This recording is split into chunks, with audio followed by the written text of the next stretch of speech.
और बड़ी खबर आपको बता दें, इजराइल पर साइबर अटैक की जानकारी मिल रही है। रेलवे वेबसाइट को हैक किया गया। स्क्रीन पर ईरानी मिसाइल की चेतावनी दिखाई दी है। साइट देखने वाले यात्रियों में इसके बाद दहशत फैल गई। रेलवे वेबसाइट को हैक कर लिया गया है और ईरानी मिसाइल की चेतावनी अब स्क्रीन पर नजर आ रही है। तो बड़ी जानकारी देखिए, तस्वीर जो आपको दिखा रखे हैं, बताया जा रहा है कि साइट देखने वाले यात्रियों में दहशत फैल गई। ये तस्वीरें देखने के बाद, क्योंकि स्क्रीन पर ईरानी मिसाइल की चेतावनी बार बार दिखाई जा रही थी। और बहरीन में ईरान ने एक बड़ा अटैक किया है। ईंधन के टैंकों पर ईरान ने इस हमले को अंजाम दिया। मनामा में ईंधन के टैंकों पर अटैक किया गया है। बहरीन में बड़ी खबर आपको बता रहे हैं, ईरान ने बड़ा हमला किया है। ईंधन के जो टैंक्स हैं, अब उन्हें लगातार निशाना बना रहा है ईरान। बहरीन में ईरान की तरफ से एक बड़े अटैक को अंजाम दिया गया है और ईंधन के टैंकों को इस बार निशाना बनाया गया। और बड़ी खबर है, अमेरिकी सेंट्रल कमांड का बयान सामने है। ईरानी ताकत को खत्म करना लक्ष्य है। ईरान के सैन्य संसाधनों को मिटाना, ईरान की सैन्य ताकत को मिटाना है, यही हमारा लक्ष्य है। ये बड़ी खबर इस वक्त आपको बता रहे हैं। ईरान के सैन्य संसाधनों को मिटाने का लक्ष्य और ये दावा किया गया है। ईरान के राष्ट्रीय बुनियादी ढांचे को निशाना बनाने वाले हमलों ने अब एक दर्दनाक मोड़ ले लिया है। देश के सबसे पुराने और ऐतिहासिक बैंक की एक मुख्य शाखा पर उस समय बमबारी की गई जब वो कर्मचारियों से भरी हुई थी। हमले पर ईरानी विदेश मंत्री अरागची का भी बयान सामने आया।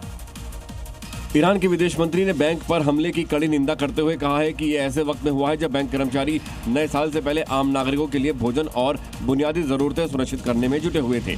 उन पर बमबारी करना कायरता की पराकाष्ठा है। अरागची के अनुसार निर्दोष सिविलियंस और आर्थिक बुनियादी ढांचों को निशाना बनाना सैन्य अभियान नहीं बल्कि एक युद्ध अपराध है। दुनिया देख रही है कि कैसे मानवता के रक्षकों का मुखौटा पहनने वाले लोग भूखे परिवारों की मदद करने वालों का खून बहा रहे हैं। अरागची ने प्रतिशोध की चेतावनी देते हुए कहा है कि हमारी सेनाएं इसका बदला लेंगी। और बड़ी खबर है, यरूशलेम में मिसाइल दागी गई है। एक साथ यहाँ कई मिसाइलें देखी गई। तो ईरान ने एक साथ कई मिसाइल दागी है। बड़ी खबर आपको बता रहे हैं, यरूशलेम से जहां पर कई मिसाइल एक साथ दागी गई है। तस्वीरें आपके सामने हैं। लगातार ऐसी मिसाइलों का इस्तेमाल किया जा रहा है जिसमें क्लस्टर बम तक शामिल है।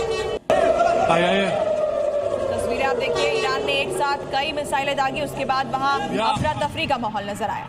तो खामेनेई की मौत के बाद बौखलाया ईरान अब तबाही के मूड में दिखाई दे रहा है। ऐसे में ईरान की तरफ से छोड़ी गई क्लस्टर मिसाइलें इजरायल के आसमान में देखी गई, जिन्हें रोकने के लिए इजरायल की सेना ने मोर्चा संभाला। बदले की आग में सुलग रहे ईरान ने इजरायल के आसमान को घेर लिया है। वो लगातार बारूदी प्रहार कर रहा है। उसका सबसे बड़ा टारगेट तेल अवीव है। वो लगातार उसे निशाना बना रहा है। तेल अवीव में क्लस्टर बमों की एक बड़ी खेप देर रात तेल अवीव के आसमान में देखी गई। ईरान ने खैबर फतह गादर से लेकर तेल अवीव तक कई मिसाइलें दागी, जिसके बाद इजरायल धुआं धुआं हो गया। तेल अवीव के आसमान में मिसाइलों की गूंज बता रही है कि ईरान अब और आक्रामक हो गया है। इजरायल की तरफ से हमले किए गए और इसी बीच ईरान ने भी तेल अवीव और हाइफा को निशाना बनाया। ईरान इसके लिए अपने ड्रोन का इस्तेमाल कर रहा है और ताबड़तोड़ हमले कर इजरायल के नाक में दम कर रखा है, जिसकी तस्वीर भी सामने आई है। यहाँ एक एक करके कई ड्रोन को लॉन्च किया गया।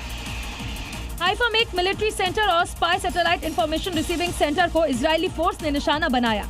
इस्लामिक रिवोल्यूशनरी गार्ड ने कई खतरनाक ड्रोन का इस्तेमाल करके हाइफा में एक मिलिट्री बेस पर टारगेट किया। वहीं तेल अवीव में ईरानी ड्रोन के हमले की एक तस्वीर सामने आई, जहां एक टेंट पर ड्रोन अटैक के बाद धुएं का गुबार उठता नजर आया। वहीं ईरानी हमले में तेल अवीव में भी भारी नुकसान हुआ है। ईरान रणनीतिक तरीके से दुश्मन पर हमला कर रहा है।